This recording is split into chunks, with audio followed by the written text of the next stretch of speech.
to a show.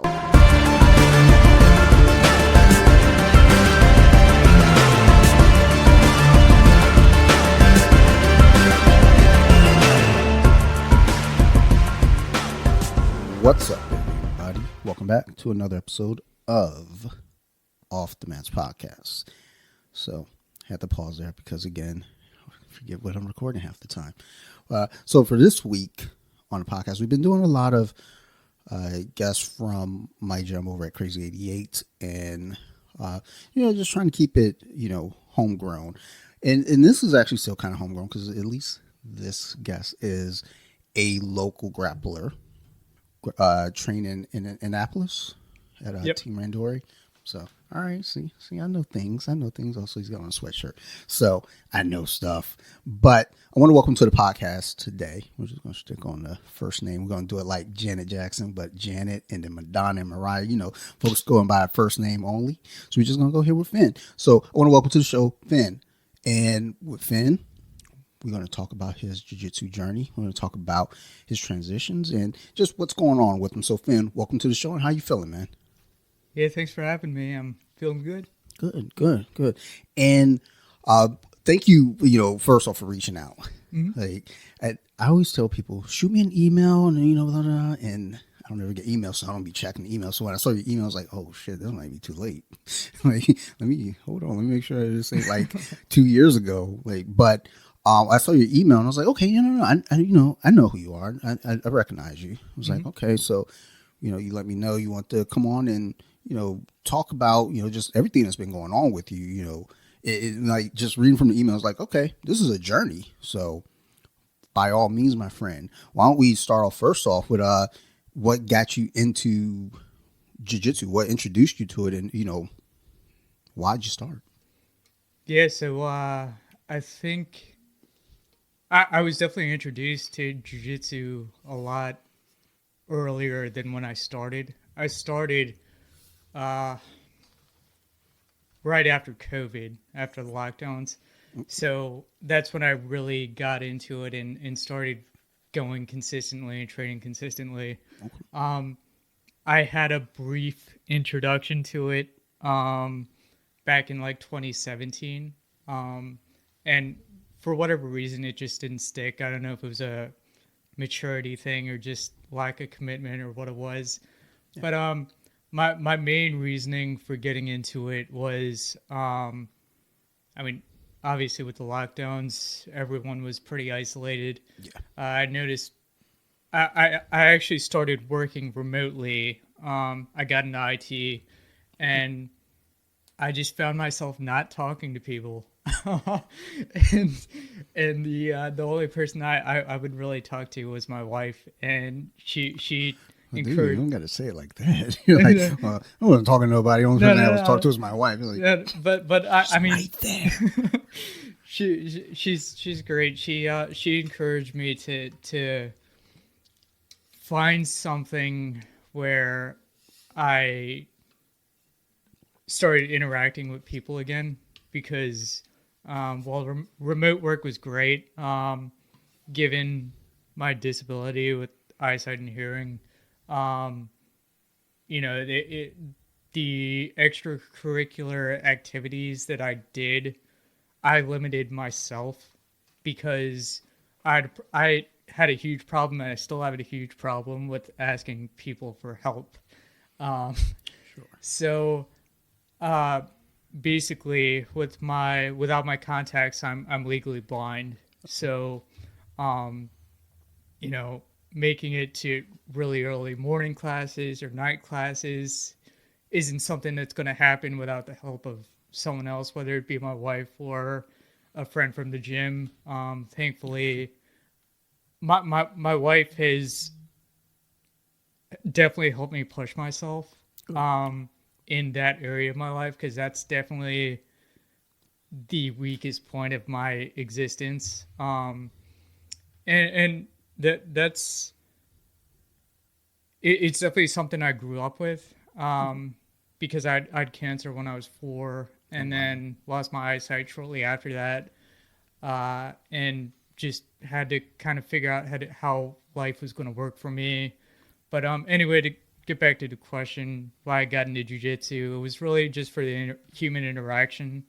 Um, and then as time went on, it started rolling into, uh, you know, helping me with self esteem and things like that. Sure. Yeah. And I'm glad that you're able to get into jiu-jitsu and, like you said, helping with just kind of the self-esteem. That's a big thing. There are a lot of folks that come in and they will try it, and it's not easy. People get their butts kicked in the beginning, Oh yeah. and it takes a special person to say, I want to continue to I got to get better. Yeah. And that's where that self-esteem starts to grow. And there are folks that ego hits, they get choked out by a child, or they get choked out by a female, and it's like, I'm not doing this again. Like I'm tougher than all of them. I saw red. What happened? Like, it was supposed to save me. But I'm glad that, you're able to find those benefits and, stick around with it. So good. And it is, so, we always talk about, invisible, disabilities. It's like, 'cause I would have never like known or guessed, had you not said anything, like, about your vision, without your contacts being legally blind. And, or before we started recording, you're, saying that you had a hard time hearing. And I was like, okay, I have to like be better about like projecting. Cause a lot of times, I'm kind of like, I'll just talk like, people are like, what? Like, so, but I'm glad that, again, you're powering on and saying, look, man, I'm not going to, let things slow me down. And also during that COVID time where we're all kind of locked down, it's like, you start to realize, it's like, like, wait a minute, I need to interact with humans. Yeah, Like, it was super weird because like that time I think made all the things I needed to work on as a person bubble up to the surface. Like I mean, last year again, with the help and encouragement of my wife, I went to therapy for like 5 or 6 months. good. I had a huge problem with anxiety, which never really occurred to me. It never does. Yeah. I mean, well, I won't say it didn't ever occur to me. It was just more so I wasn't willing to acknowledge it, because it's just the thing with me is if something bothers me for whatever reason, the default is to ignore it. But then I've come to figure out that the antidote to anxiety is action, and that's also something that I've had a little bit of conversation with my coach Al Hogan about. I did the Niagara tournament back in December in Virginia, and that, I think, just even I got second place, but I'm so proud of that because like a couple of days before that, I did a private with him, and he said, you don't have to tell me what's happened in your life, but I do want to say, as your coach and as your friend, like, when you roll, your anxiety shows, which it was so weird to hear him verbalize it because I could feel it. Like I told my wife, I was rolling with so and so today, and I don't know why. I saw the armbar, I saw this, and I just couldn't bring myself to go for it. So I definitely get that. Yeah. Sometimes I know for me, it's usually paralysis by analysis. It's like I'm over analyzing. In fact, like, it can't be that easy. Like, is it really that easy? So Yeah. I won't go for it because like, it must be a trap. Like, it's going to be a trap because when I'm rolling with purple belts, it's usually a trap. Yeah. And then I get wrist locked. And then I go home and I post on social media and tell people, yo, don't trust that dude. He be wrist locking people for no reason, man. And then he smiled at me afterwards. But no, I get what you're saying, though. It's definitely a weird thing where it's like, it's there, it's available, but why am I not going for it? So I feel you. Yeah. I came into jiu-jitsu after kind of, I don't want to say conquering my anxiety, but kind of like dealing with it a little bit. And once I got started with jiu-jitsu, the anxiety actually came back. And a big part of that for me was kind of the icy red guy. You know, I was that guy, and I would have regular panic attacks before I would train. I'd pull up in my cart, sit there, hyperventilate, go through breathing exercises, sometimes cry, and go out there, get on the mat, and just deal with it. And then then I feel so much better though, because like, okay, I'm glad I did it, got it out of my system. There have been times when I pull up and then I just leave. I'm like, I don't think I'm doing this today. I'm not. It's like, but you've driven so far. Like, why are we going home? So that anxiety can be brutal at times. So I'm glad that your coach is helping you with that as well. So good. Yeah. Over at Team Randori, because I don't do a whole lot of cross training myself. So I'm aware, like I drive by you guys all the time. Like I'm up there on West Street and I'm like, oh, look at that. I should stop in. Don't know where to park. I'm just going to keep going though. Is that anxiety kicking? But what's it like over there for you? Like as far as just, the atmosphere for you. For me, it's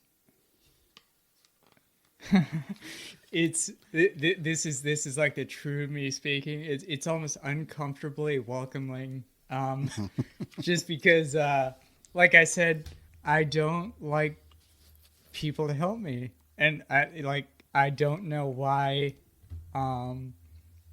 I don't know why it's just like something I can't just get over. But I'm coming around. But anyway, it's a super tightly knit community. Like one of my friends I generally go in the morning. Okay. So one of my friends, I live on one end of West Street, and he swings by and he picks me up right before the morning class. Whenever I don't have a vehicle available, or ride just didn't work out or something. Sure. But so there's that. It's really, if I don't show up one day, like I get 5 messages from 5 different people, like, are you good? Type of thing. It's not like you can't walk out of there without someone saying hi or Nice. yeah. So I mean, with the exception of, you go to the trial class and then you're just kind of filling it out, but then once you get into it, people will really look out for you. Good. Yeah. It's our typical community. We always, for the most part, look out for each other. But it's always nice to hear though, with your gym especially, because there are some stories you hear where it's like it is just such a grind. It's just go, and then you take care of each other on the mat. And I just recently put up a repost from someone basically saying check in on your teammates, check in on your homies, stuff like that. But that stuff is really, really fucking important because you don't know. So I'm glad that, if you miss a class, you get that text like, yo, what's up? You good? Because, you want to make sure that, it's like a family atmosphere. And I have a friend, they run a gym out in Madrid. And one thing they try to avoid saying is like, we're like a family. And the one thing they say is because we're running a business. So no, we're not like a family. And it's like, I get what you're saying, but to them, that may not be the case as the gym owners. But to us who are out there on the mat, like that is our family. Like I just, for episode 200, I had 3 of my closest friends from the gym recording with me, and I had to explain to them when shit got weird for me, when we had all these transitions, they were kind of my beacon. Yeah. It's like if I see them, if I know they're there, if I can touch, if I know you're there, I feel like okay, and that was the family of it, and that's not to say the rest of the gym isn't that way. I mean, 88, we have 3 locations that are kind of spread out, so you're gonna see some faces that don't seem familiar, but you're still gonna show love. But it's like you got your folks there that are like, these are my people, like 100%. It's like if I know they're there, you know, Yeah. I'm an awkward guy, so I gotta have people there because if you ain't there, I'm like, okay, it's about to get real weird for y'all. Yeah, no, another thing I like about the gym is everyone seems to share the same mindset that I have, where no one ever wants to be the reason that another person can't train again. And like, uh, just to kind of give an example of like how far that goes, we have a guy, that he had, I guess cancer, and it was, I don't know the full story about it, but he had to have surgery on his neck, and so chokes aren't the best of things on him, but he I like working on him. He's a super super strong guy. I like working on with him because he forces me to look for different things. Cool. And so, I mean, to that point, like, everyone knows, to ask the other person, hey, do you have an injury that I need to stay away from? And at the same time, like you said, they're the guys that come in, they see red, and a lot of people have that awareness to see that and be like, no, you're not rolling with this person, so I think that's important though too, is to speak up. yeah. I don't tend to like have anyone that I won't roll with, no matter the danger level. I just, in my own mind, much like you, I don't like to ask for help. I don't like to, I don't want to say, it's like if I'm rolling with somebody and it's like, oh, they're kind of the aggressive one, right? I got to take care of myself. Like I'll find a way to make sure they don't hurt me, but every so often they get through. And then suddenly your shoulder don't work right, which is why I got this tiger balm on today. It's from a couple of days ago. But also, to be fair, I didn't say anything about my shoulder. I was like, all right, no, we good. He was like, you sure? I was like, yeah, I'm good. Shoulder dingling now. I was like, I'll be all right. But, it is important to speak up, though, when you don't feel comfortable rolling with someone, no matter what it may be. Because if you got folks at your gym that may not be the best training partner and you don't speak up about it and they continue to go around and terrorize people, they're not going to know. They're not going to learn, and maybe initially they might be like, well, screw this guy, he's soft. I'm like, okay. Maybe, but like I'd rather be soft and not injured than try to be hard and now, I can't turn to my left. So, but hopefully you don't encounter that too much at your gym. I know at our gym we don't really have that. We have a lot of like grinders, like a lot of dudes, like we got folks down in Florida right now at Pans, and those cats when they're on the mats, it's just like it's a different vibe. Yeah, especially when they're like prepping for the comp. Like, yeah. We have a couple of guys that I think cross train over at Crazy 88, and roll. It's a different beast, Yeah. It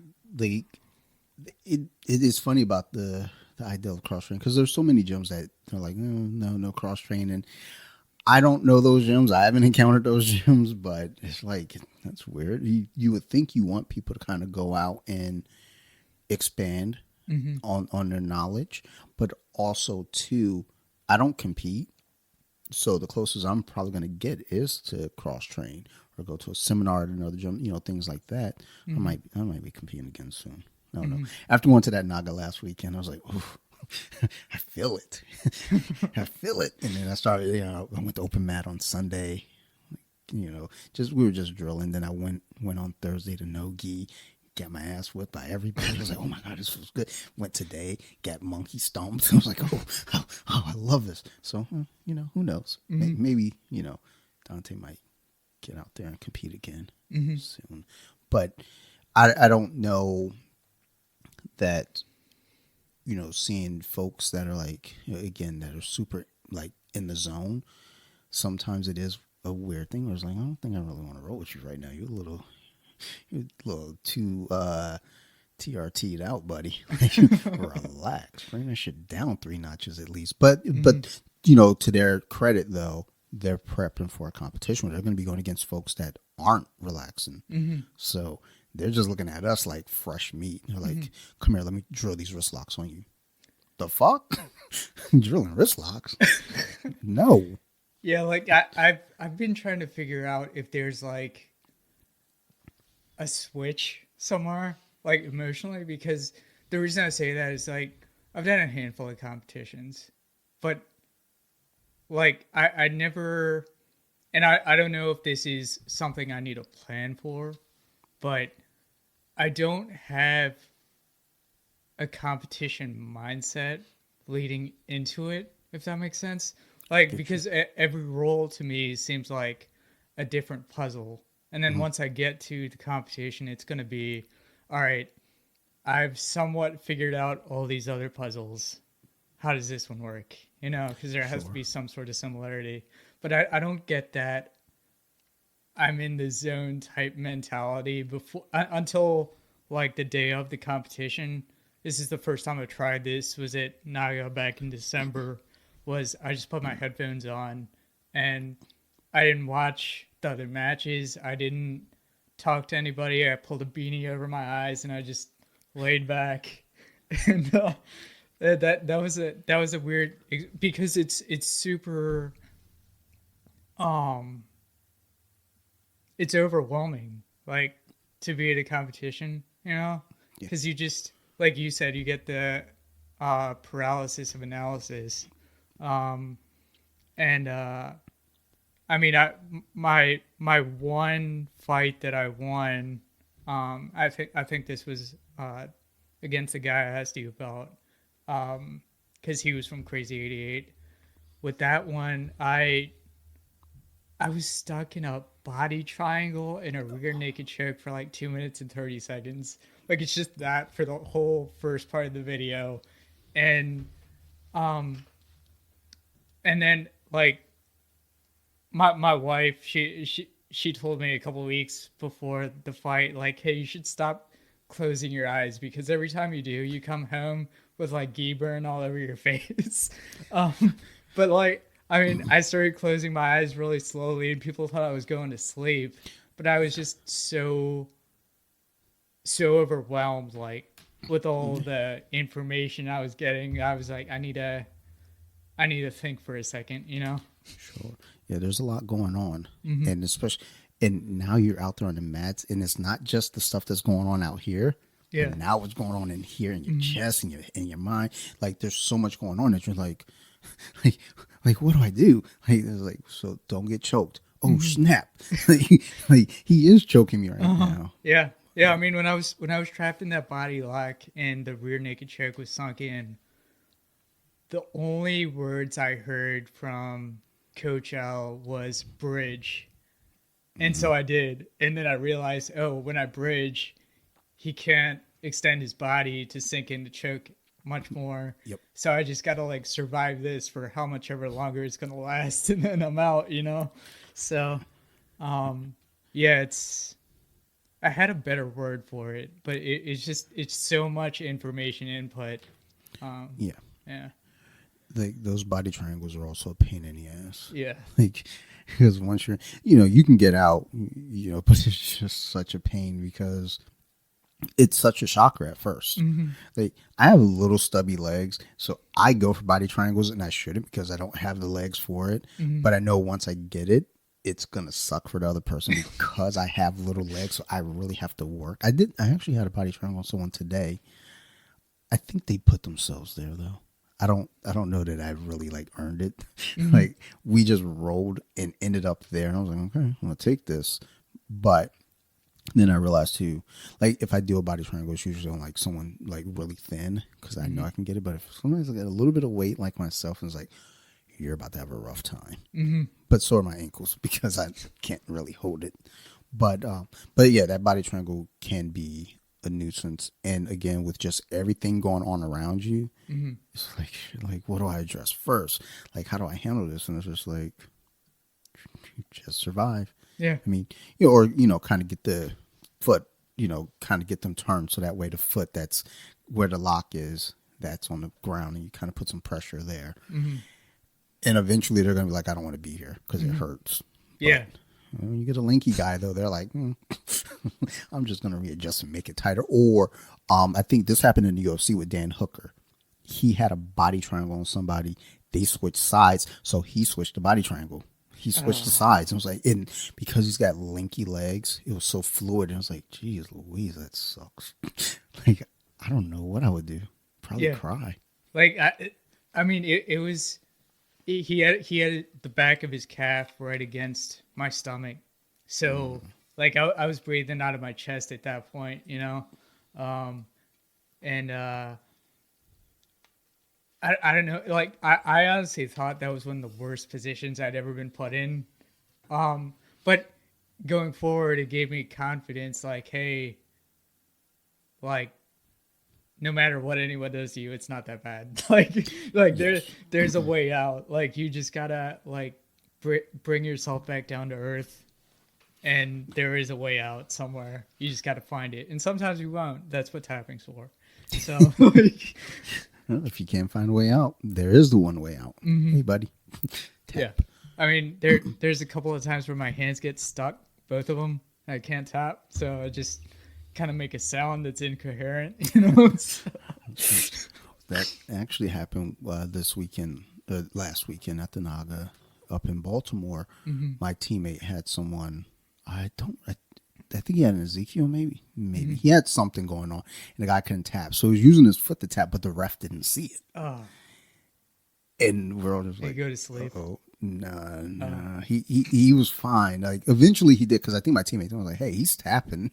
He's like smacking his foot on the floor. I was like, like, all right, But that's just one of those things. Is like, whatever you can do to get out of there, let them know. Like whether it's like, stomp your foot, like, hey, like, hey, I'm tapping. But either way, I'm glad that again, out of that, you're able to take something from it. Like you said, hey, you gave you that confidence. So that's what I think jiu-jitsu does, is like at the end of the day, no matter what your job is, most things can't be as bad as a 260-pound dude who has you in mount. You've got to survive that for the next 4.5 minutes. And you're like, what am I going to do? He's sweating in my face. I'm pretty sure he hasn't washed his rash guard this month. Oh my God, did he forget deodorant's a thing? Oh, but you survive it.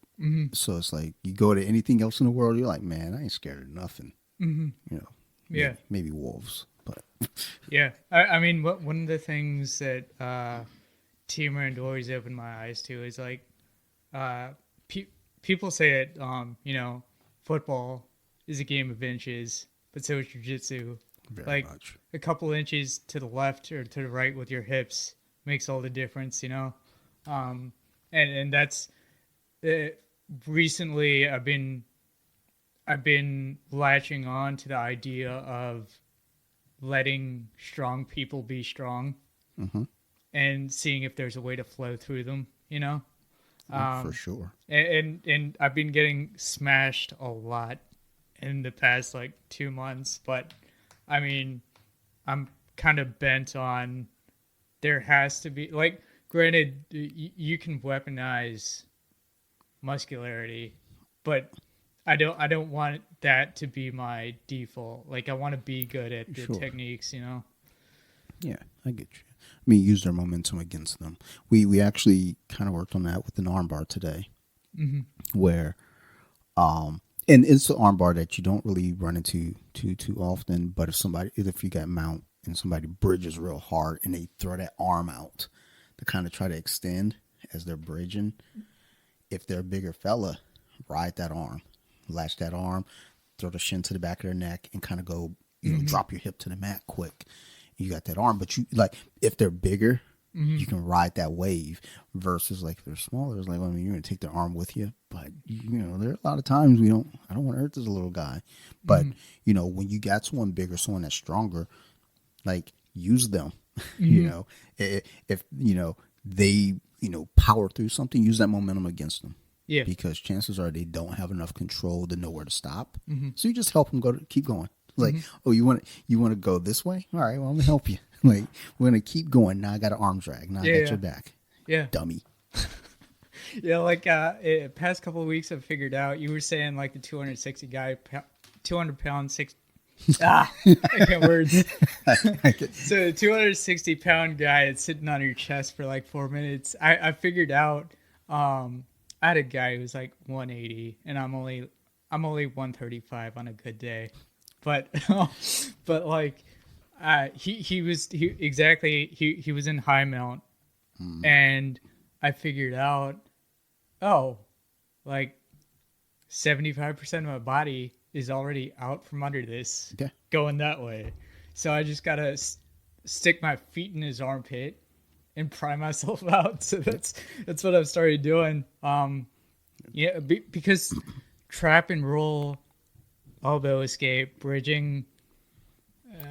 I mean, there are times when it works, but then I feel like when you get when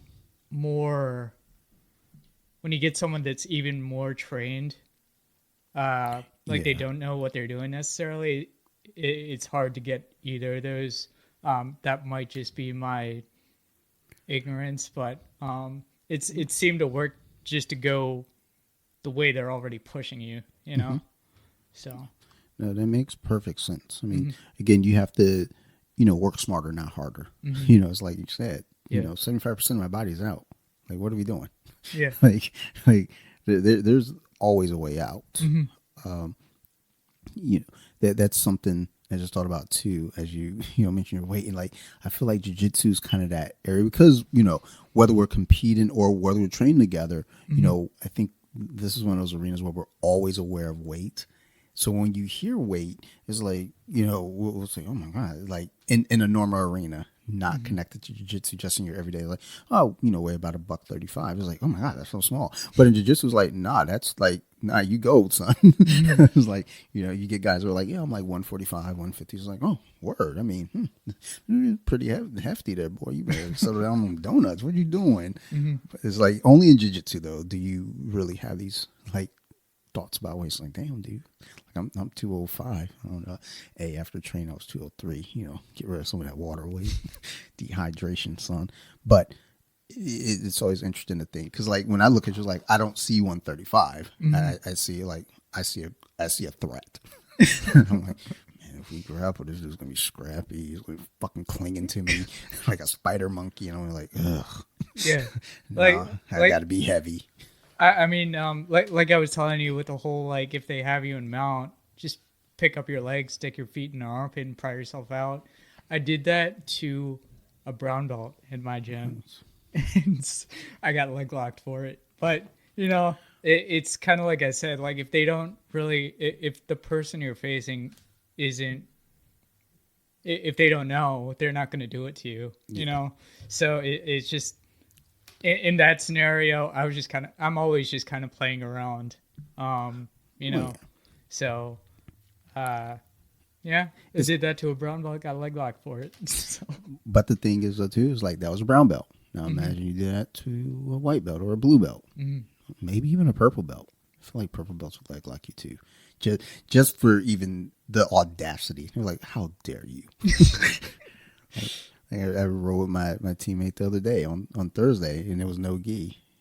And we're fucking around with hand fighting, like we're on the ground at this point, kind of like not 50. No, we weren't 50-50 yet. But like I think it was like half guard. And he goes, "Oh shit, we're in no gi."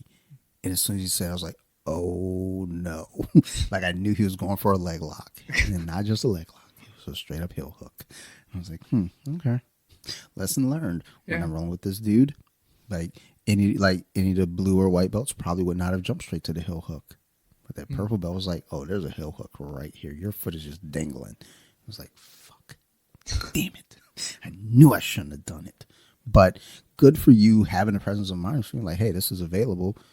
So a brown belt, foot locked you. Okay. Don't quit. Keep doing it. Yeah. Keep doing it. Just don't do it on him. Yeah. Yeah. It's a balance between being strategic and then just throwing crap at the wall and hoping it sticks. So The story of my jiu-jitsu game. I'm just like, something's gonna land, right? And no, okay.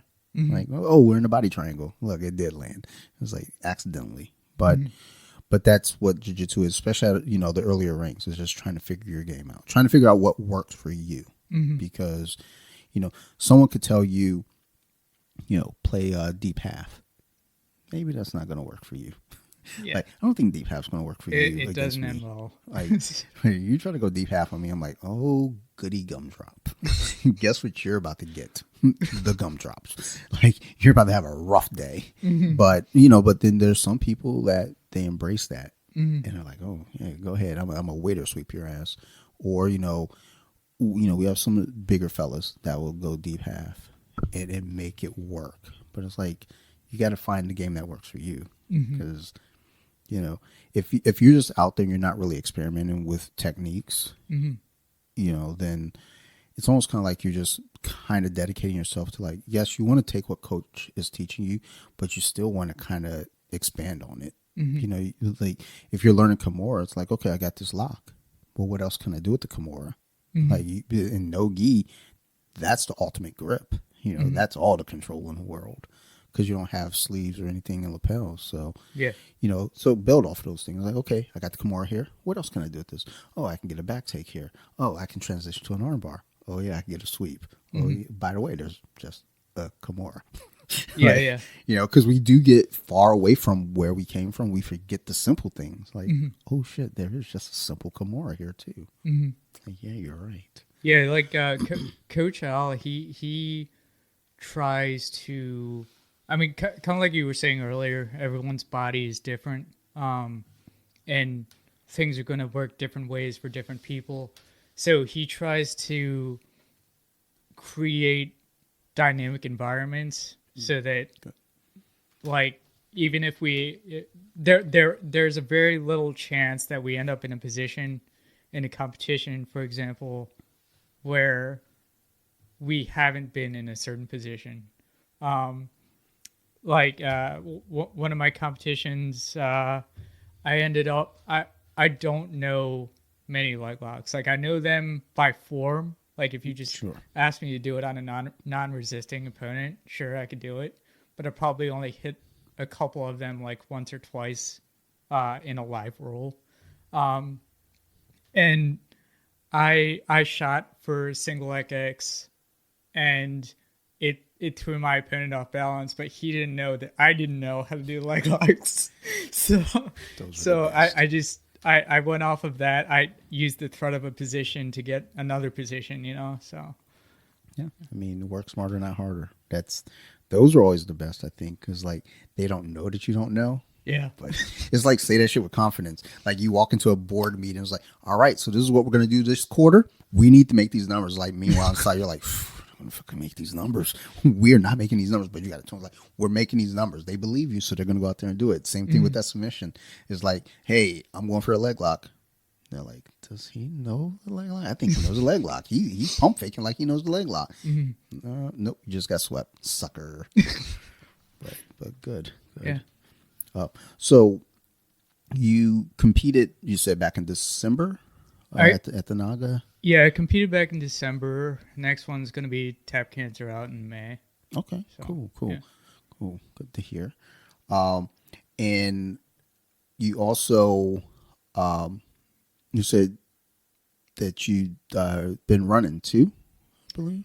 Yeah, so I back towards the end of July, I stopped drinking, just see what would happen. And also Good things. also I have had like a long run with drinking. So I got to a point where I was like, let's experiment with this. And so I stopped drinking. and I felt a lot better, especially going into that Naga tournament. Haven't had a drink for like 6 to 5 months. Nice. You know, and I don't know if it's like a what do you call it, placebo. I don't think it is, but No, it's not. it's super. Where I've come to with alcohol is just like it doesn't enhance my life in any way. You know, I like having the sense of agency. But yeah. So the running thing was just kind of I was listening to David Goggins talking about his his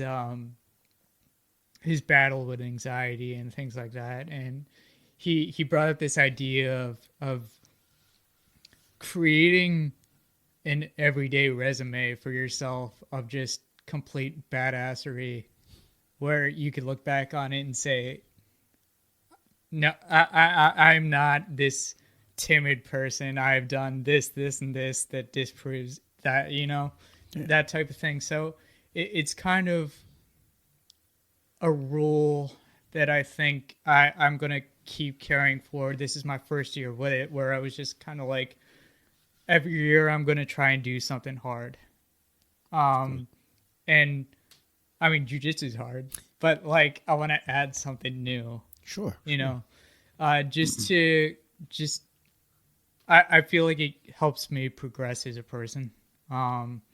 So the whole, I signed up for the Marine Corps Marathon this year, which is in October. And I'm kind of in the mindset of like, I just want to finish. Like, I don't care about the time. I just want to finish, just so I could be able to say to myself, like, hey, you did this thing, you know? A marathon, that's 26 miles, or is it? 26 point something. Yeah. Yeah. Let's make some noise for that. Good for you. Like, because I ain't the one. You say 26, like 26 meters? Oh, I could do that. Like, miles? Nah, I got shit to do.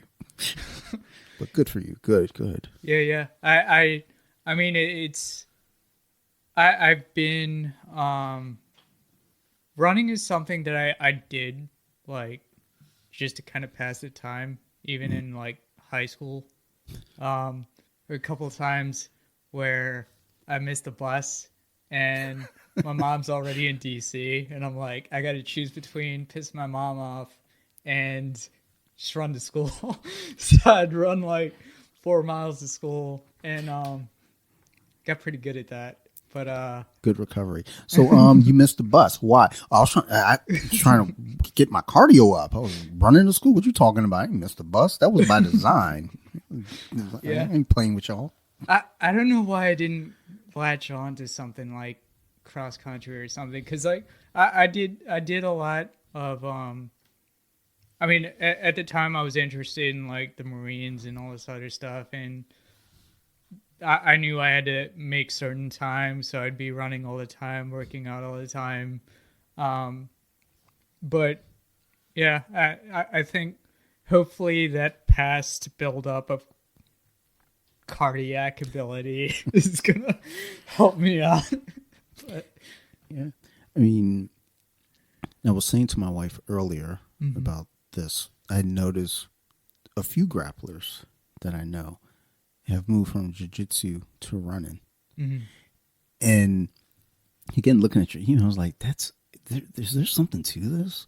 Because maybe I need to talk to those other grapplers too. Because well, one of them still trains jiu-jitsu, but one of them, I believe, no longer. And then the other, I don't know if they do or don't. But it seems like grapplers go to running next. I'm like, I don't know. It sounds like just in your case, it's like, well, I mean, I always ran before anyway. So, yeah, why not? yeah. It's tough. I mean, like I hope that I can do jujitsu like when I'm in a retirement home. but like I don't know if I'll be anywhere near red belt, but who knows? Hey, I got my ass kicked today by a 59-year-old. So Yeah. keep working, homie. Yeah, like I mean, but with the running thing, I've noticed with a couple of guys, it's like they'll be huffing and puffing, like just they'll sound like a dog that has gotten into like peanut butter, like and like the roll start, the timer to go off. I'll just like roll back up, be like, "You good?" Like, you know, but it definitely helps, you know. I think that I think that a lot of injury can be prevented by doing something else, which because there are a lot of ways that my legs bend that they really shouldn't, but thankfully nothing's happened, you know. Knock on wood.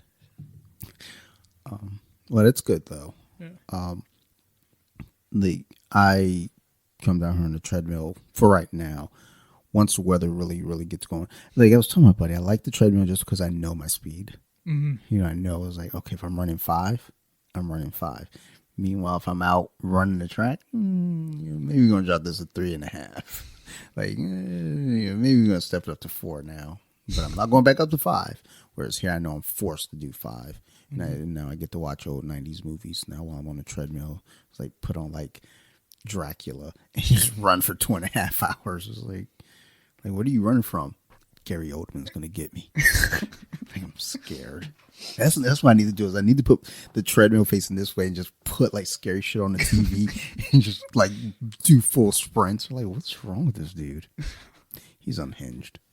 But yeah, with the running for you, it definitely translates over for sure. I mean, there are people say, well, the best way to get good cardio for jiu-jitsu is just to do more jiu-jitsu, which isn't wrong, but also it doesn't hurt to supplement other stuff out there, whether it be running, lifting weights, CrossFit, whatever it may be. Yeah. So good for you for kind of keeping that mindset of it. Because, there are folks, I'm one of those folks that when I came into jiu-jitsu, I was coming off of like other sports and I was like fucking jacked. I was like, okay. And I'm like seeing people that are like much smaller than me, like kicking my ass. I was like, okay, maybe I don't need to have all these muscles. Let's, take it to the pawn shop, get rid of some of these muscles, and then kind of slim down. But it's like, no, you still need to be strong. You still need to do other stuff. You don't necessarily have to bench press 300 pounds. It helps. That's, we know some guys. Yeah. There's some well-known grapplers out there in the world, name rhymes with Gordon Ryan, that is really strong and it benefits their game, but at the same time too, it's like, stretching yoga goes a long way. Is Pilates still a thing? Like, I don't hear people talk about Pilates anymore. I don't think it's a thing anymore. I'm gonna Google it afterward, because like people used to always talk about, I do Pilates, and I don't hear anybody say it, but people still do yoga. So, but stretching, running, like lifting, just keeping your body in tune, because jiu-jitsu is kind of all that stuff combined. So if you now go do those things separately and then bring it back to jiu-jitsu, your game's only going to get better. Yeah. I mean, the flexibility thing. I've had a couple of people stop in the middle of a roll just because of how tangled up my legs are with theirs, and they just look at it. They're like, "Dude, my ACL would have snapped well before that." Yeah, I'm weirdly flexible, but not by choice. Like, I couldn't do a split right now, but if we're rolling and like you force me into a split, no problem. Yeah, it's like my brain just says, like, I kind of have to do this because I'm not a punk. Like, he's trying to get me to do the split so he can get a sweep, and I'm going to do the split because whatever, you're not getting a sweep. But if you're like, hey man, can you do a split? I'm like, fuck no. My groin just started hurting just thinking about that, because I did like strain my groin really bad last April, and I, coming back from there, I was like, oh, I need to stretch better, like, because especially when you're older in age. I'm 46, so I never stretched ever. ever for anything. Football practice was like, all right, let's do stretches. And I'm like, I'm faking my stretches. Like, yo, why? Why are you faking a stretch? I want to fucking do no stretches. Fucking put me on the field, coach. Put me on the field. Put me out there. And then you get rocked and it's like, okay, maybe I should have stretched. That had nothing to do with stretching. You're just dumb.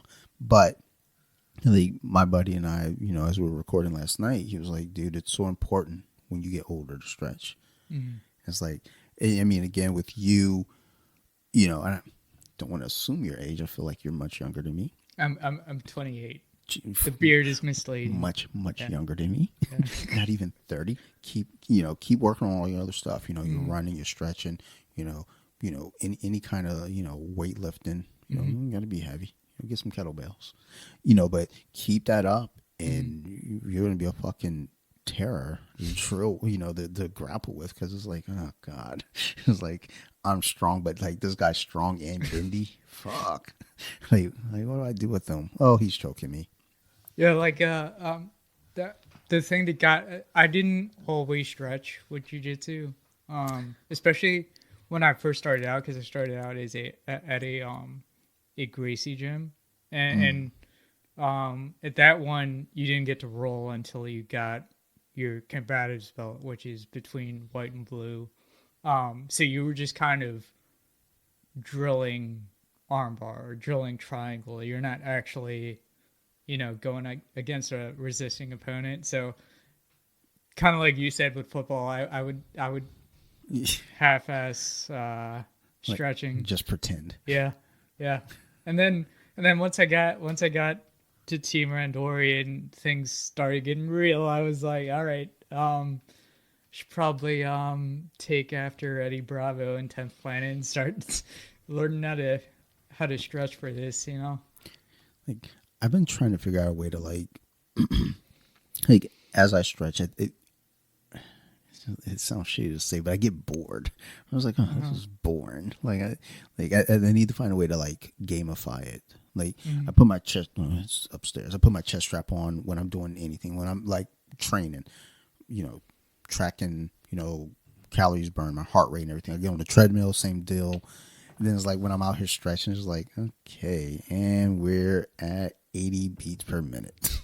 This sucks. But I think I have a thing in my head where it's like, in order to feel like I'm gaining anything, I have to be like, go. Mm-hmm. So that's probably why I'm like, man, fuck stretching. Stretching's for punks. The next thing you hear your hamstring just pop. And it's like, who's the punk now? But it's so important just keeping that flexibility, especially in what we're doing. Not even just this, though. Like if you're doing Muay Thai, you still got to be, have good flexibility. I mean, it's super weird in jiu-jitsu how you can almost weaponize everything, like from your mental capacity to flexibility to strength to technical prowess. It's all something where if you have one and another person doesn't, it's going to give you an edge, you know? For sure. So I have teammates that I know they're super bendy. Mm-hmm. And it's like, well, I'm strong and I'm fat. So I'm just going to sit on you. And they use, that flexibility against me. They're able to like get like themselves the crevices that I'm like, I didn't know that was a thing. I didn't know like you could get there. And it's like, shit, I don't have side control anymore. I don't have the back anymore. Mm-hmm. I don't have any advantage anymore.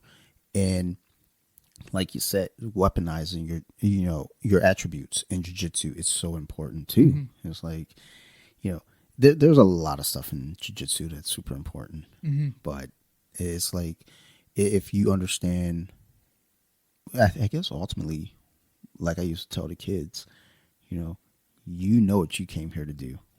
Do your game. Mm-hmm. Don't worry about that person across from you.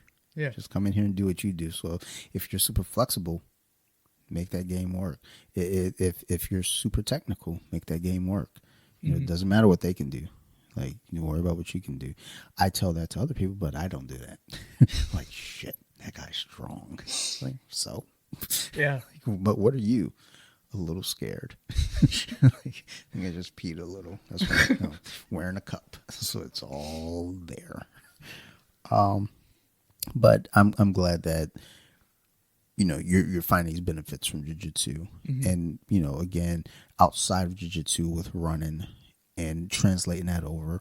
And also another thing too, a huge thing is cutting out alcohol, because a lot of us think oh well I can taper back just a little bit and I'll still be fine, and it still has an effect on you. Even if you're like I said, we do a beer review show every Friday night, which is unfortunate because I train Saturday morning. Now I don't get drunk while we're recording. Last week they did, I didn't, but I don't get trash, because what he does is he brings one beer and we split the beer between two, sometimes three of us, and it's hardly enough to get you drunk. But the thing is, it's still going in your body. It's still affecting your system in some way.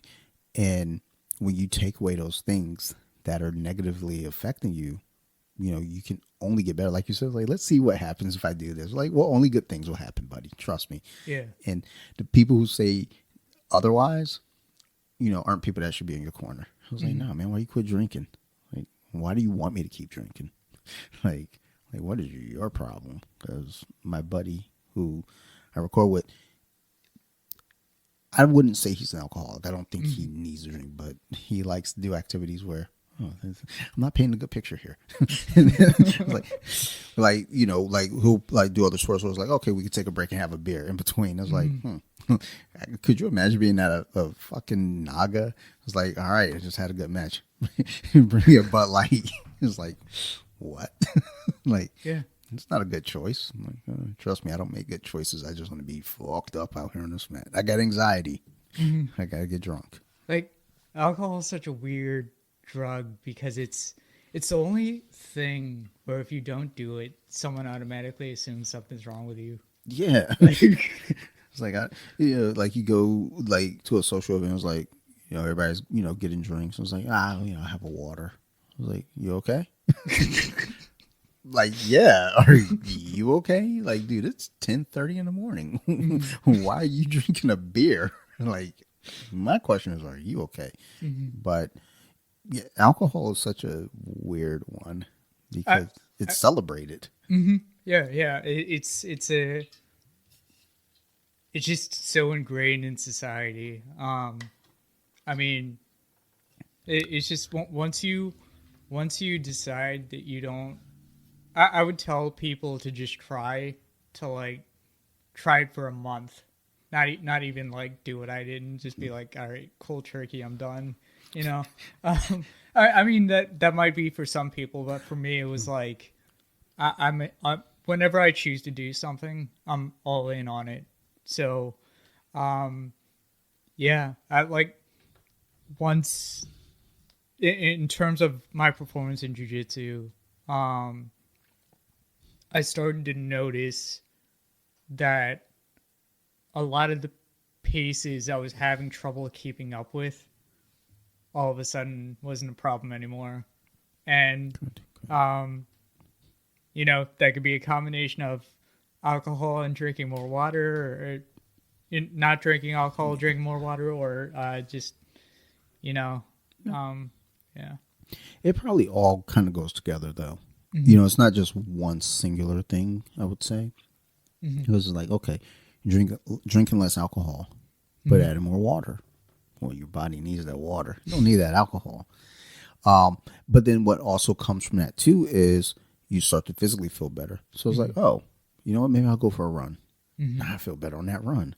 Huh. It's weird because I'm not drinking alcohol, but I'm drinking more water. Now I'm running more. And then that carries over to the mats with your cardio. And it's just it's a combination, I think, of things. But, there's always that first step. Because, again, you have to say to yourself, I don't think I want to do this. Yeah. I have a huge problem with sugar. A huge problem with sugar. When I say a huge problem, was it this week? I did great. Trained, ran, was eating right. Eating bags of jelly beans, legit, a bag of jelly beans. Didn't even hesitate.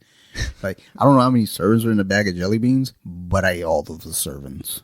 And dude, sugar is another drug that's super weird because it's everywhere and it's in everything, and you don't think of it that way. It's just like, but that is something too. Where it's like, let's see if I can cut this out, and then how much better I'll feel. Mm-hmm. Just so y'all know, I'm not gonna cut it out. After we're done recording, I'm probably gonna have a honey bun. But the point is, y'all should do it. Do as I say, not as I do. Jeez. Yeah, like I mean, uh, I was telling my wife a couple months ago. I was like, in high school, I did a lot of weight training. Not really for sports, but just because high school was a weird time for me. I mean, as it was for anyone, I guess. If you look at my freshman year picture, I was a total dweeb, and then it progressively got better. But anyway, I worked out a lot, and I told my wife, I was like, I used to go back and forth between my parents' house, and I had this box. It was just full of supplements from GNC because that's what I spent my money on. And it's like, God knows what I was taking. I was probably taking steroids at one point, you know. But because a lot From of people, GNC, I'm sure. a lot of I'm certain of it. can we say that on here? So I don't know. They can come for me if they want. Talk to them. I ain't scared of GNC. I do jiu-jitsu. I'll see red. But it like a lot of people whenever if they haven't seen me from high school, they'd be like, man, you were jacked as shit back in high school. But I mean, It's on that Barry Bonds diets. but where's I going with that? Oh yeah, so I I got into the mindset of like, I kind of feel like my body is like it's a lifetime experiment, you know. I'm gonna take things out at times. I'm gonna put things in at times. See what works. I mean, to your point with the sugar thing, if you know those big sugar packets in the grocery store that weigh like 5 pounds, I used to go through one of those in like a month. Just dump it in coffee. Like it was horrible. I think I've gotten better. I mean, I'm sitting here drinking a Monster, so. I feel like it's still kind of in a step in a better direction. Mm-hmm. It's like, oh. Yeah. Sometimes I'll drink black coffee just to fuck with people. Because they know I like sugar. And they're like, oh, want some sugar? Nah, not today. And they're like, and that's another one though. Like, are you okay? Mm-hmm. It's like, son, maybe I'm trying to cut my sugar intake. Maybe I'm trying to show you that I'm a psychopath too by just drinking coffee black and staring at people.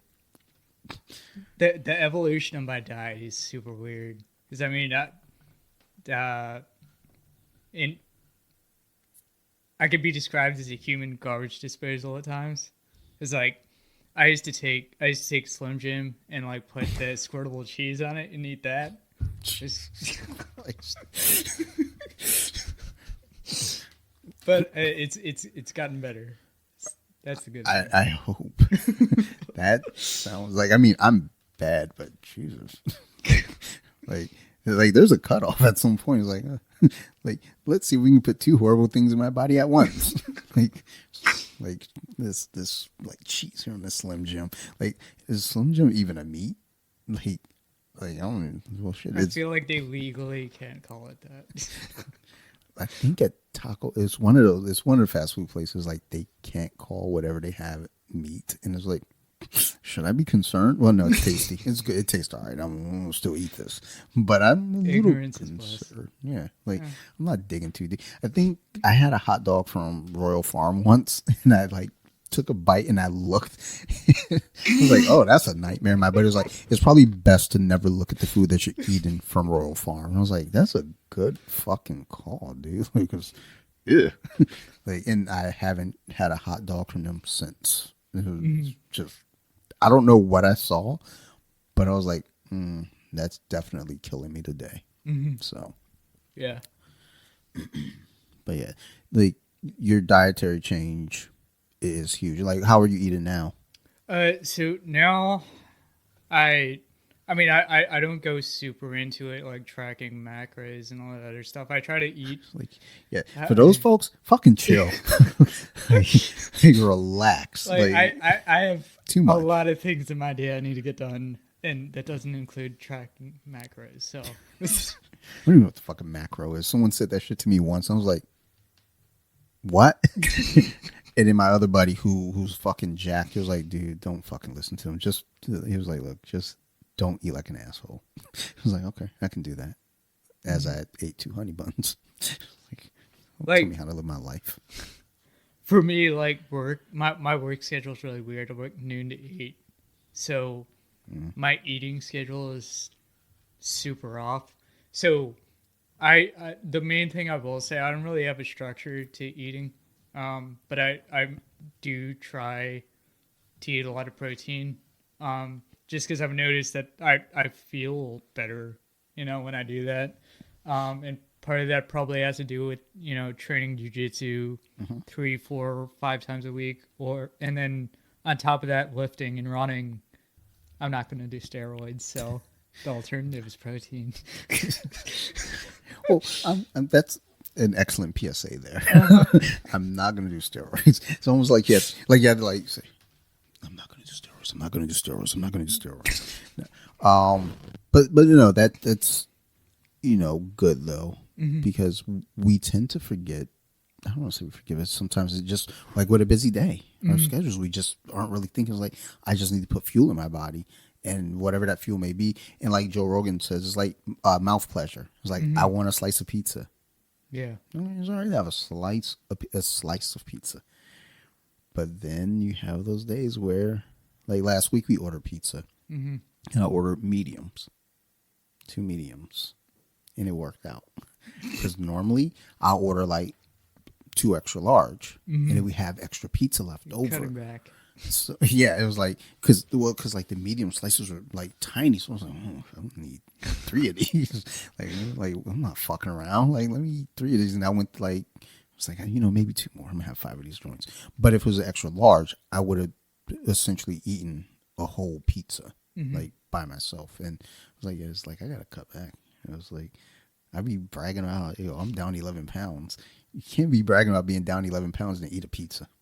What does that look like? I'm down 11 pounds. Yeah, but you just ate a pizza and 3 hot dogs. Baby steps. I'm working on it. Yeah, that's what it's about. Yeah. So right now, as far as your everything, grappling game, your feel on running, how are you feeling? Like, where are you at with it all? Just in general with In everything. general. I think I'm in a good place. I definitely feel like I've taken a huge steps in the past year with specifically with dealing with anxiety and stress. Just because I mean, so I did have I grew up in a home where domestic violence existed. So that seemed to be a huge driver of some of the anxiety I had. Coupled with, having to go through cancer at 4 years old, and then go through school with a lot of my teachers, bless their heart, but didn't really know how to teach a kid that was maybe falling asleep because he was going through chemo treatments and he's only in like 2nd grade, and so having that kind of, I always felt like because I had these shortfalls, I always felt like I had to work twice as hard to get the same result as a so-called normal person. And that, unfortunately, is a mindset that was continued on throughout my life. It's probably the biggest reason as to why I don't like asking for help. Is just my mind is constantly in that I gotta make up ground here. I gotta make Sure. up ground there. And like I said, I'm slowly coming around to it. Team Randori has been a huge help with that. Finding the community there that's willing to help me out. And also, my wife, she says that she loves to drive me to the night classes. So I sometimes feel bad about that because I'm like, I could go every day without even going to class, but I don't do that.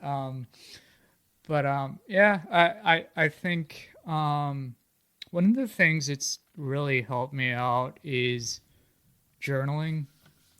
Oh, Um, and I feel like I discovered that first by doing jujitsu because I started noticing I'm getting into these roles and ending up in the same position. So after class, I'd like write down this happened, and this happened. got, Okay, so maybe I shouldn't do this. Like, got my little notebook. nice. Well, that didn't work. Yeah, but it started with that, and then I got into therapy last year, and just sort of applied the same principle of like just reflecting on a day, and then trying to look out for different things the next day. Or even there's sometimes where that even becomes overwhelming, and I'm like, all right, don't look for anything different, just look for these things, you know. So, uh, yeah, therapy was super helpful. And why did you say you did for about 5 or 6 months? Like, why did you leave therapy? So I got into it, and I felt like, so I know that everyone has different things they work on when they go to therapy, and I felt like, and this isn't to talk down to people that have to have talk therapy because that is a form Yeah, of yeah. therapy. This But podcast is a form of yeah, therapy. I didn't feel like trauma dumping was necessarily going to help for me because there's a lot to unpack in like having cancer and then dealing with all the things that come with that, and then you know, uh, having to unfortunately having to navigate my parents' divorce, and all the things that come with that. I just felt like I'm gonna be talking for like 30 consecutive sessions. Maybe I should just figure out what the problems are and then set goals based on that. Um, and my mind is kind of my mind is takes a default problem solving mindset. So, uh, with that being said, there were just so many things to unpack, and I was like, I feel like this would be more productive if I could just come up with a list of goals and come up with a timeline. If I don't make the timeline, that's okay too. But at least I have these concrete things. I could tell someone I want to be able to express my emotions better in this scenario, you know, things like that. So, yeah. Like, I was just curious because a friend of mine recently just started therapy, and they went in with this mindset of like, I don't want to be in therapy for the rest of my life. Like, and I get where they're coming from, but I felt like they're going in with a super duper negative impression of what therapy's for. And as someone who's been in therapy for many years, and which that came up in her therapy session somehow, some way, and then her therapist was like, "Oh my god, that's a red flag." I was like, "I'm sorry. Do you want to play around in here? Like, I'm sure some red flags. Like, I am the red flag." But you know, having though a goal set in mind, though going in, you know, I think that's, you know, was really really cool going in because it's like, look, I'm a problem solver. I want to go in to solve a problem. I don't want to go in and continue to, like you said, trauma dump. Because, I know there are times for me when I'm in therapy afterwards my wife asked me, was like, so how was everything? And I'm like, I just felt like I was just bitching and complaining the entire time. Where lately it's been a lot of like really positive, almost to a point now where I'm like, I don't think I need you no more. I think I'm going to move on with my life. Peace, homie. Actually, I did that once and I came back like 2 months later. Like, so, hey, still got my 5 o'clock open? Like, of course. Yeah. But yeah, having a set plan, having a goal. And it just sounds like with you, that is a big theme with you, though, is having a goal, having a plan, being able to, not just walk into something and say, okay, let's see where the wind blows. You're like, all right, this is what I want to get out of this. Yeah. And that's super fucking inspiring, super cool. So good, Yeah. good. Yeah. It's like the concept. I mean, sometimes I feel like I talk about jujitsu so much it sounds like I'm in a cult, but like, I mean, but I mean, it's kind of like I felt like I got to a good place in that 5 or 6 month time period where I felt like I could move on with life and just focus on the skills that I learned. I am trying to figure out what are the things that maybe I need a little bit more help on, and then go back again. Like kind of like what you said, where you had a friend who said, "I don't want this to last my entire life." I don't think that it's something to be ashamed of to just continuously be in therapy, but I also think that therapy for every person is different, kind of like jujitsu.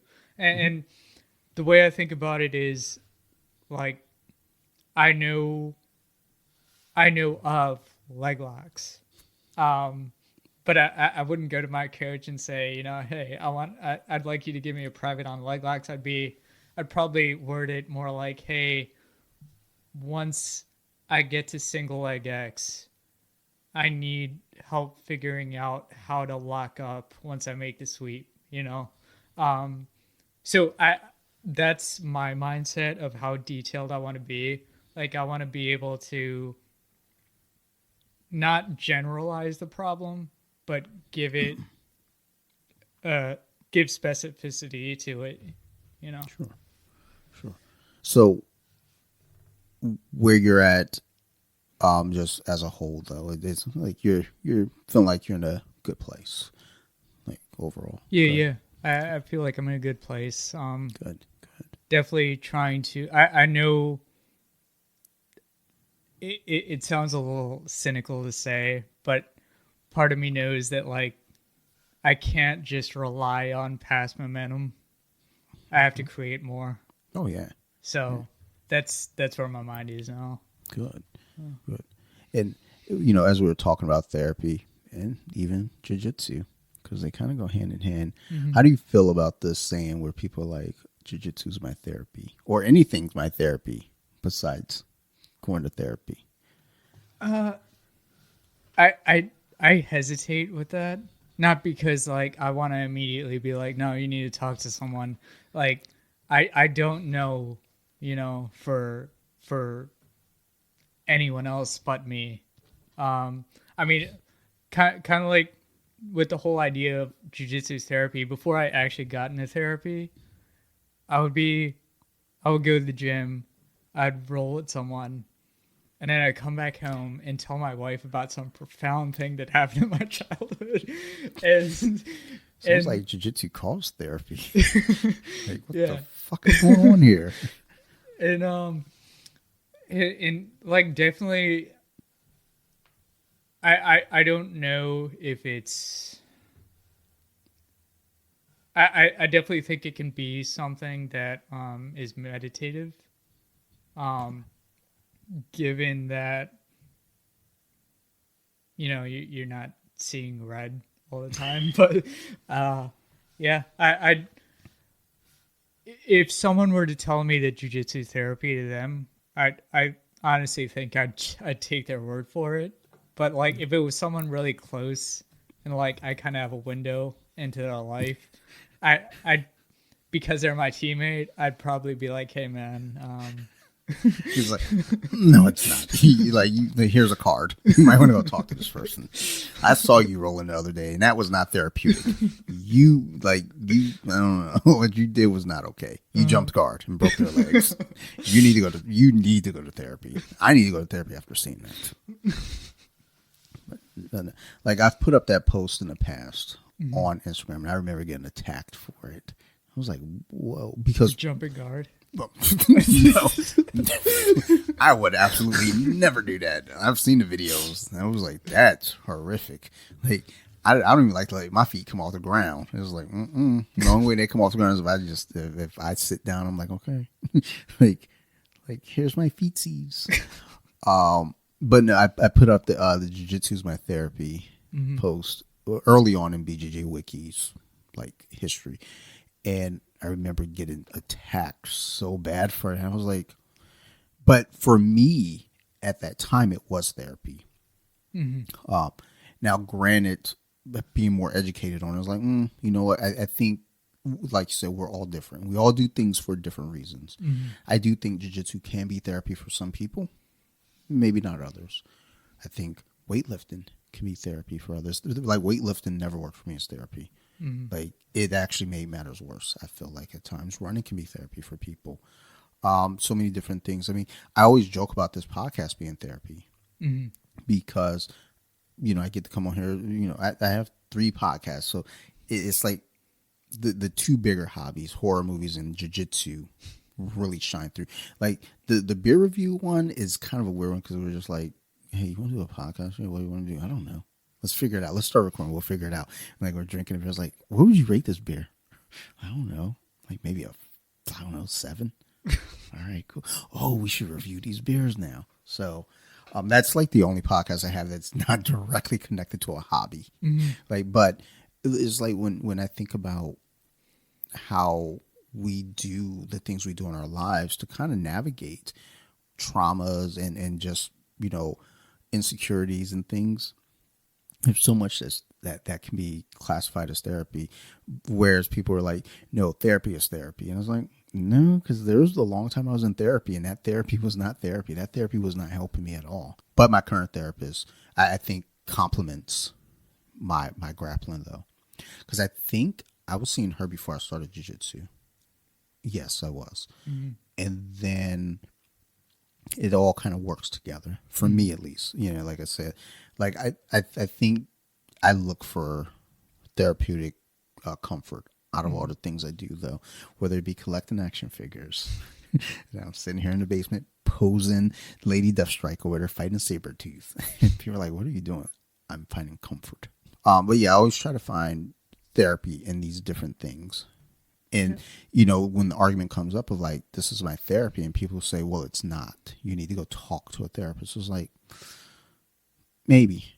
I know for me, it does serve to talk to a therapist and then also translate to the mats. Like I use my therapist as a sports psychologist as well, because there are times when I'm on the mats where I'm like, why can't I pull the trigger?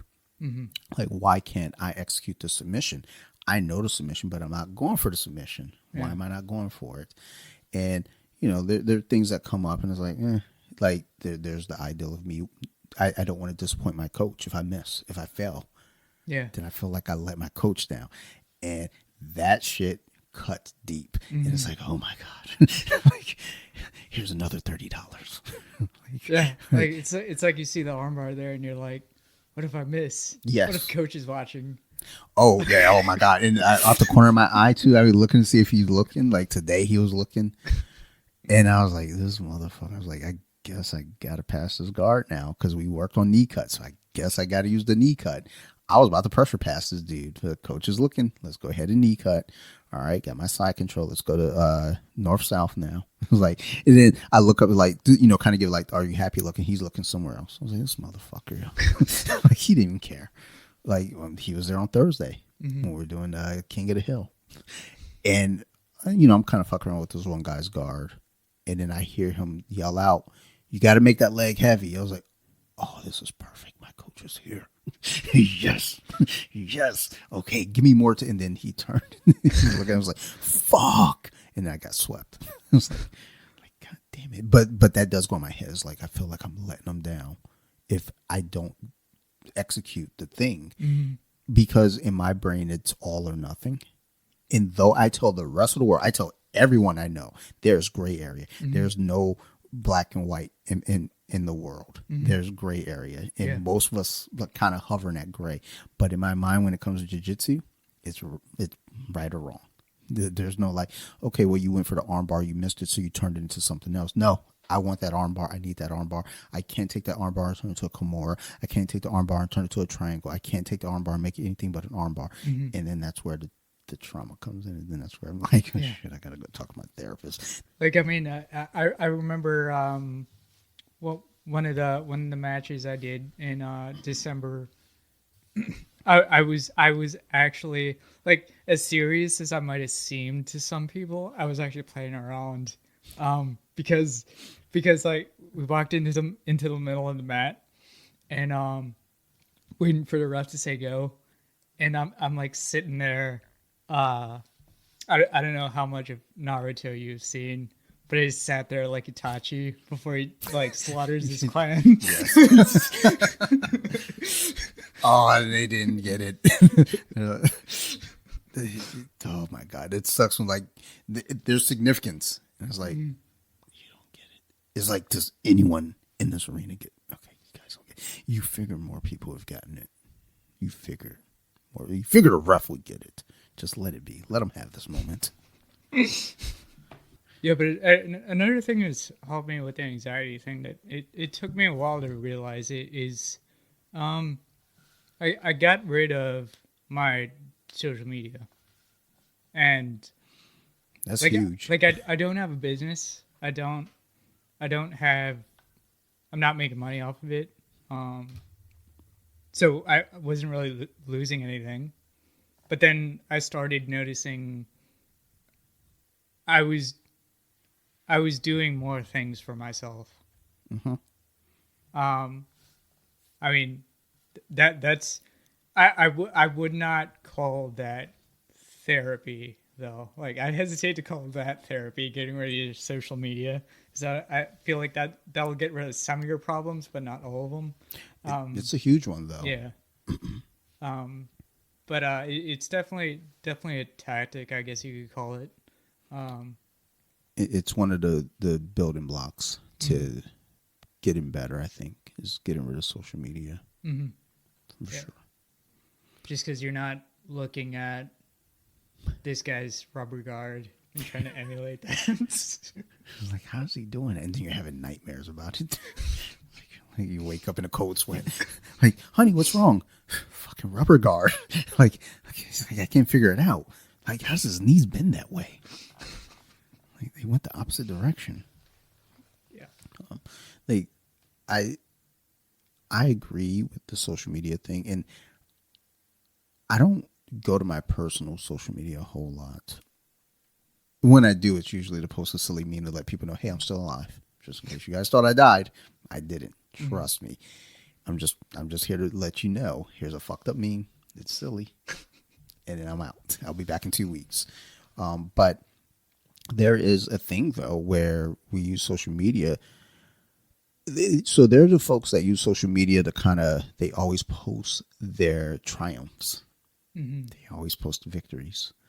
So that's what, then you have the other end looking. It's like, oh, they see it as this positive. And that's fucking with them. And they're also getting fucked with because if all they're doing is posting their positives and they want to always have content and negatives happen and too many negatives in a row happen, that fucks with them. But social media is one of those things that, and even with my own, with specifically BJJ Wiki, you know, I try to post a lot of positive content. I try to post like technique videos, but even for that, for my own self, like I don't read the comments anymore. It's just, you know, people want to be shitty for the sake of being shitty, and that weighs on you. Mm-hmm. So I'm lying. I do read some comments, mm-hmm. but I just told a friend yesterday. I was like, I'm not fucking around. Someone said something. It was not that bad. Whatever they said, it's just like I think they said something about the new Roadhouse, like which I didn't say I liked it or not. I just said it was a fun romp. It was on. It was entertaining. I didn't say like it was like, man, that movie was bullshit. I was like, clock. Like I don't have time for this. Like we got to be more positive. And I think social media like really highlights all the negativity because that's where people they get ballsy. It's like I can say bad things now, and I can say horrible things about you. Like, what are you gonna do? I'm behind the screen, and the thing is, like, I don't read my comments. Sometimes I go to other people's comments because that shit don't affect me. Like, there's some posts I saw, and I was like, let me go read these comments, and it was like, oh, it's what I thought it would be, a dumpster fire, and everybody's just super angry. Like I think it was Ronda Rousey said she would never go back to WWE. I was like, oh, I know they got something to say. Let me see. And everybody's just shitting all over her, and it's like, whew, that's rough. And I'm certain she doesn't read the comments, and good for her. I'm looking at these things like these people are just fucking horrible. And it's like, why are you so mad? Why y'all mad? Why y'all want to like just say bad things? I like to go in there and like say nice things. Like if you said to me, hey man, I just won, Naga out here in Virginia. Fucking good for you, son. Make some fucking noise, And I'm gonna post it in my stories. Like, yo, look at this cat here. Positive, but you don't see folks doing that. You see folks, hey, I just won gold out here at the Naga. Try the IBJJF. Try the ADCC. Try it at the next level. It's like, that's fucking aggressive. Like, can't you just give this man his flowers? There's just I think with our mental health, all of us in America who's, fucking attached to social media, like we're all suffering. It's like, they're like, we got to ban TikTok. Like, Yeah. Well, now that I think about it, I kind of lied. So I do still have a YouTube account which has 2 videos on it. it's YouTube's a little different. I don't think Yeah. that's social media. But like with the YouTube, I have a video of Tap Cancer out 2 years ago, where the opening of the video is me trying to pull a guard. I pulled a guy in the mountain. Okay. And mount on top of me. It was a complete dumpster fire. I lost my points. I kind of want to see that just because I'm curious. Not to like criticize or judge, but I'm like, I need to understand that. Because I'm certain I've done it. I'm positive I've tried to pull a guard. Like, oh, shit. Like if you watch a video, my legs go in between his as I grabbed his collar, grabbed his sleeve. I didn't make contact with the leg before I started sitting back. Yeah. Yeah. I mean, lesson learned. Yeah. And that's how you have to look at it. And look, I learned. I didn't lose. I learned. But yeah, it's just we need to be nicer to each other as people. Yeah. We need to be better humans. Let's get rid of. They want to get rid of TikTok. It's like, well, get rid of TikTok. Get rid of Instagram too. I mean, I won't be able to fund this podcast. I mean, you're a little bit different because you have this platform, so accidental. yeah. Like it was just really, oops. Okay. But again, trying to spread positivity. But the thing is, though, if Monday comes and they say, "Hey, we're getting rid of all social media," I think it'd probably be one of the best things for us. But also, too, it could be relatively damaging as well because I think when it comes to news, if we're relying on like legacy media, and I'm not one of I'm not a conspiracy theorist, and I'm not like, oh, they always lie to us. No, I'm not that. But it's like if you're only looking at a certain source for your news, whereas like you go to social media, you do get people that might catch a clip somewhere on YouTube and share it there. So it's like it's a weird thing because the benefits to it, but there's so many more negatives that it's like you want to keep it because it's like this could be helpful, but it's like, but like the shit that this dude is saying over, like, I mean, Gordon Ryan, and, we love him as like, the king of jiu-jitsu right now. I was like, I look at like, it's like, I would love to like just say, hey man, maybe shut up and just post technique videos. Like stop talking. Like I think he just tagged Fionn, like, because she was talking about equal pay for women in jiu-jitsu in competitions, and he was like, basically, like, no, bring something to the table. Like, be excited. Like, and it's like, I mean, I think her fights are I feel exciting. like his brand is to No, of course. be a stirrer of the pot. I mean, and he said that. Yeah. He was like, "That's what I do, though. Like, I'm the asshole, and I'm getting people watching. You know, people are looking, and that's it. And I'm winning. So because that is a thing, though. It's like I'm gonna be the asshole. Beat me though. Like, oh, you can't. Well, I'm gonna keep being an asshole. And I think Nikki Rod was close, very close. I didn't realize in the ADCC where he beat Andre Galvao. Like he's a big dude. Like not denying that, but all the people he fought leading up to Andre, he was the smallest guy. Yeah, it was. So that's another thing, though. His stance on steroids. And look, I like you. I'm not going to use steroids either. But like his argument for it makes sense for what he's doing and what he's up against. Yeah. So it's like, okay, I get it. Should I use steroids? No, I'm just a hobbyist. I'm Yeah. just a dude that trains on Saturday mornings. That's all.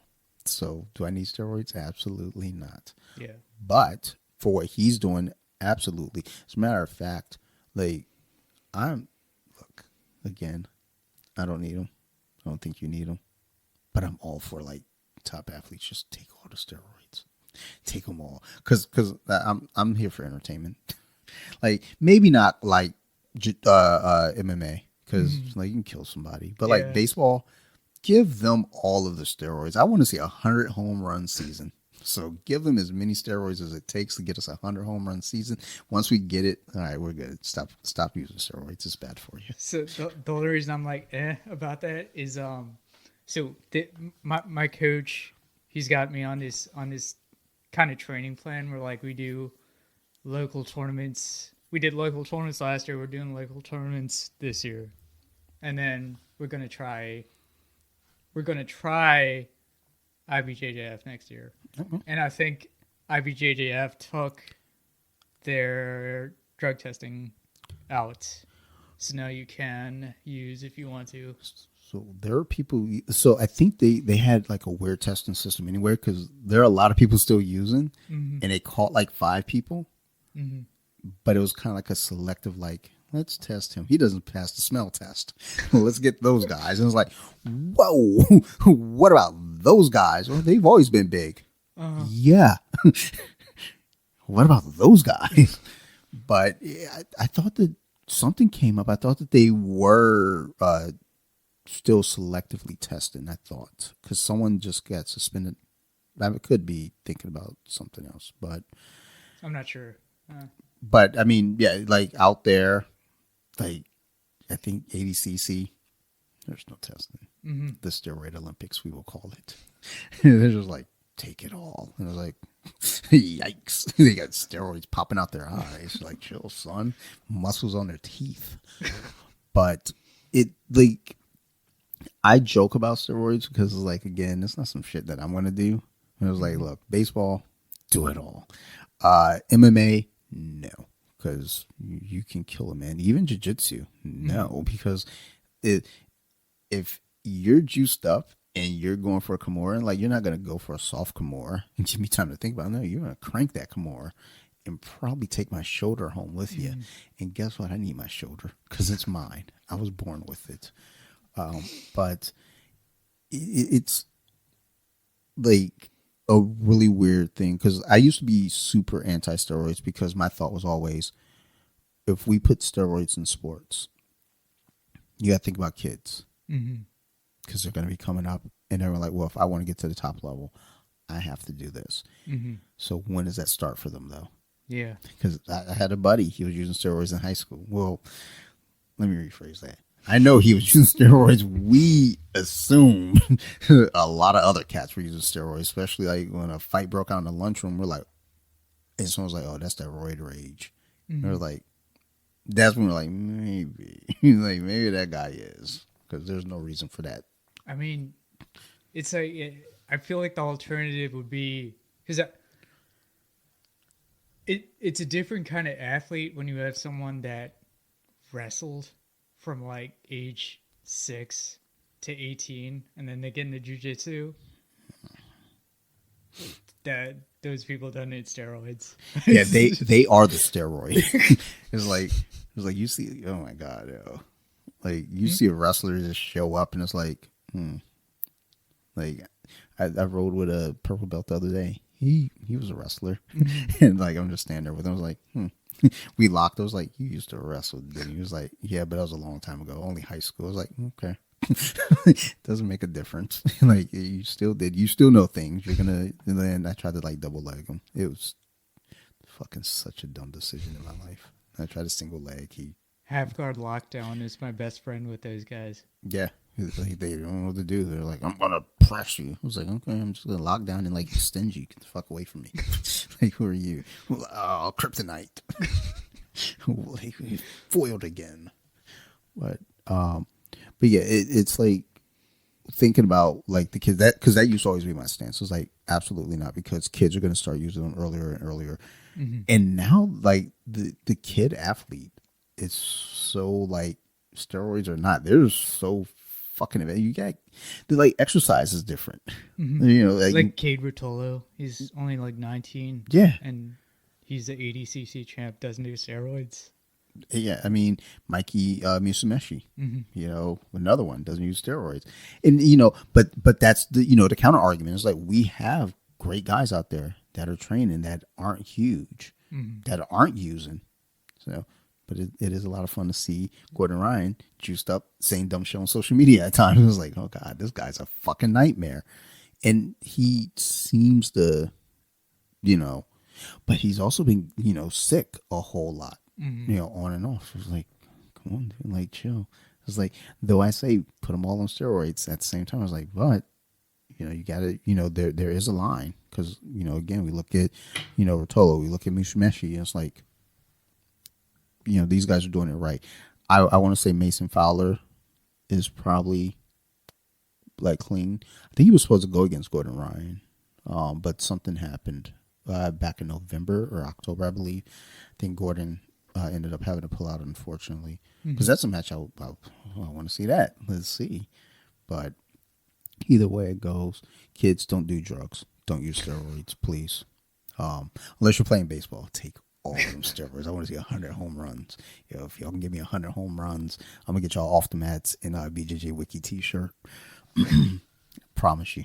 Like I you know, I don't have any, but like I have shirts, but I don't have any more right now. I got to get some new ones. But yeah, ultimately, I like where you're at. You like, you seem like you're in a great place, and like you're inspiring, quite honestly. It's like, man, this is super humble. You know, he's got a good mindset. So thank you for, you know, sharing, you know, your story here, and, you know, just kind of letting us know what's going on and what's up. So, and shout out to Team Randori over there in Annapolis. I might got to stop by. Yeah, like, thanks for having me. Like, absolutely. Before we get out of here, you got any shout outs or mentions that you want to drop for us? Just shout out to Coach Al at Team Randori, and that's about it. All right, big shout outs to Coach Al. What's up, son? But thank you. And as always, to the listeners, if you have any questions, concerns, criticisms, anything, you want to be a guest, even, reach out. You can always find me at bjj.wiki on Instagram. Find me at Off the Mats Podcast on Instagram. You can also email me at offthemats2020@gmail.com. I don't know why I didn't just do Off the Mats Podcast at Gmail, but whatever. If you Google Off the Mats Podcast email, that's how I found it. See, there you go. Look at that. We're making waves. So yeah. But if y'all, you know, questions, concerns, criticisms, want to be a guest, reach out. You know, I'm open to converse with humans because that's how this show works. I want to give a big shout out to my crew over there at Nerd Rage Radio: Bobby, Chris, Joe, Ricky Ticky, Marilyn, Phil, Chucky O, all the fellas over there at Nerd Rage. Thank you. If it weren't for Nerd Rage, I would not be doing podcasts. So definitely big shout out to them. Unless you don't like this podcast, then, you know, curses. But those that's my crew, and I love you guys. Other shout out I want to give is to my other podcast, So You Like Horror. If you're into scary movies, that's the place to go. So You Like Horror is my horror movie podcast where we talk about different horror movies and how they affect us, as a society, how they affect, just a lot of different things. Our big theme for 2024 is cursed films. So if there's a movie that has some kind of funky stuff going on in the background where you think it might have been cursed, such as the Omen or the Poltergeist franchise, or what was it? The Conjuring supposedly has some shit going on. We're going to be talking about those types of things this year. So we just did Twilight Zone, the movie, which again isn't a cursed film as much as it's just piss poor decision making. But we did do The Omen, and from all the stuff I saw with The Omen, might be cursed. Some funky stuff going on there, and we're going to be doing The Crow as well very soon, though it's not a traditional horror film. The things that took place, just kind of curse wise with Brandon Lee, Bruce Lee, and just all the things on set, it's worth mentioning. Plus, they got a reboot coming out in June, and the 30-year anniversary of the film is May 11th. So yeah, we're gonna be doing that pretty soon. So go check out So You Like Horror on Instagram. All the words are separated by underscores. So You Like Horror, or just shoot me an email. soyoulikeHorror@gmail.com if you want to be on the show. Got any ideas? And last but not least, I want to give a big shout out here to my guest here, Finn from Team Randori. Thank you for doing this. Thank you for coming out here. We could have did this remote, my friend. Most of you are like, let's just do a remote. I want to, kind of be in the comfy confines of my home. But you came to me. I was like, I appreciate that. So thank you for that. And, I love to talk with you again. Like, I feel like we've loosened up now, out here kicking it now. I was like, come through. Let's talk about some other things. Let's get into the nitty gritty and find out more beyond jiu-jitsu with you. So I'd love to have you back, though. Sure, yeah. Awesome. And as always, I love you guys. Thank you very much. You all keep listening, and we're all going to definitely keep making these shows. Thank you, everybody, and ciao.